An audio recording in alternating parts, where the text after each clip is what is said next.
आता ह्या प्रॉब्लेम मध्ये काय विचारलंय बघा, की potential difference between point A and B. A and B फक्त. इथं पॉइंट ए आहे बघा आणि इथं पॉइंट बी आहे. Is it right everyone? मी इथं A and B point highlight केले. मग पोटेन्शियल डिफरन्स फाइंड करायचं, म्हणजे व्ही फाइंड करायचंय. बाय ओम्स लॉ व्ही काय असतोय? I into R. म्हणजे त्या ए बी ब्रँच मध्ये रेझिस्टन्स किती आहे? ए बी ब्रँच मध्ये रेझिस्टन्स किती आहे? 8 ओम. बरोबर आहे ना? मग त्याला फक्त करंट मल्टिप्लाय करायचा आहे. कुठला? त्या ब्रँचचा करंट. बरोबर. मग हा जो मेन करंट आहे किती आहे? 4 एम्पियर. मार्क करा तुमच्या वहीमध्ये आहे तसं. तो आपण डिवाइड केला. तुमच्या नोटबुक मध्ये नाही, नोट्स मध्ये मार्क करा. I1 आणि I2. Is it clear? I1 I2 mark केला, डिवाइड झाला. आता सांगा ऍट बी ब्रँच आहे गॅल्व्हनोमीटर आहे ना, मग करंट डिवाइड होईल का ऍट बी? यश, मी काय विचारलं? बी ला I1 करंट डिवाइड होईल काय? होणार. चैतन्य, होणार. हे कसं कळायचं होणार काय नाही होणार? श्रेया, व्हीटस्टोन ब्रिज बघायचं. हॉरिझॉन्टल रेशो किंवा व्हर्टिकल बघा. हॉरिझॉन्टल इझी आहे, म्हणजे हॉरिझॉन्टल 8/4 आपण चेक करालोय इज इक्वल टू 10/5 म्हणजे रेशो किती आला? सेम झाला 2/1. याचा अर्थ काय? कॅलोमीटरचा करंट किती? 0. Is it right? म्हणजे ह्यातून करंट काही फ्लो होणार नाही. आयजी किती आहे? 0. आयजी 0 कसा डिसाईड केला? चैतन्य आणि यश कळालं काय? आयजी 0 का आला? कारण हे वीट स्टोन आहे, बघितल्यानंतर कळतंय हे बॅलन्स आहे. Got it? मग याचा अर्थ काय? Same I1 flows through 4. म्हणजे याचा अर्थ काय? 8 and 4 काय आहेत? सिरीज मध्ये आहेत. And same I2 flows through what? Got it? फार डिस्टर्ब होतोय. ओके, लक्ष द्या. तर आता आपल्याला फाइंड काय करायचंय? We have to find out I1.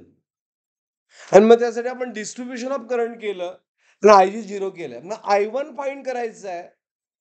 We have to find out I1. मग बाय ओम्स लॉ I1 काय येतोय? Voltage between I1 by Ohm's law. नाही, व्होल्टेज फाइंड करायचं, not I1. We have to find out voltage between A B. त्यासाठी find करायचं आहे I1 into 8 answer आहे.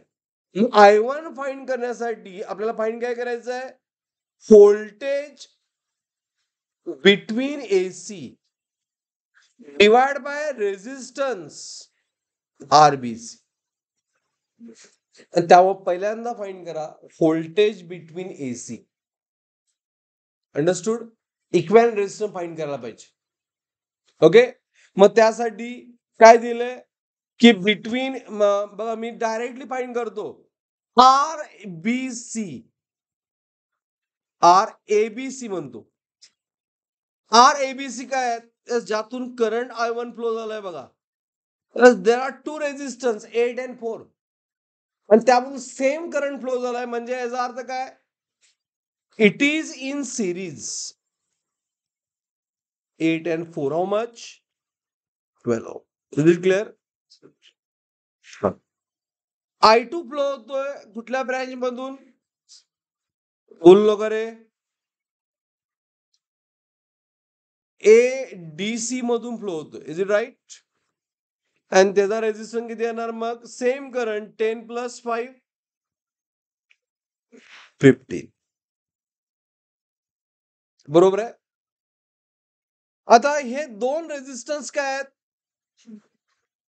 Parallel आहेत. This two are parallel across what? AC. A आणि C मध्ये parallel आहेत. मग दोघांचाच पॅरलल फाइंड करायचा आहे. फॉर्म्युला काय? Product divide by addition. दोघांचा प्रोडक्ट करा या अँड प्रोडक्टला ऍडिशन न डिवाइड करा. म्हणजे किती आलं? 12, 15. किती येते? Any one of you? 12 into 15? 180. Divide by 27. हे जर कॅल्क्युलेशन केलं तर इट कम्स अराउंड 6.67.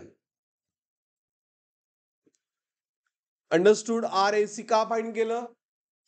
आपल्याला व्होल्टेज AC फाइंड करायचं आहे.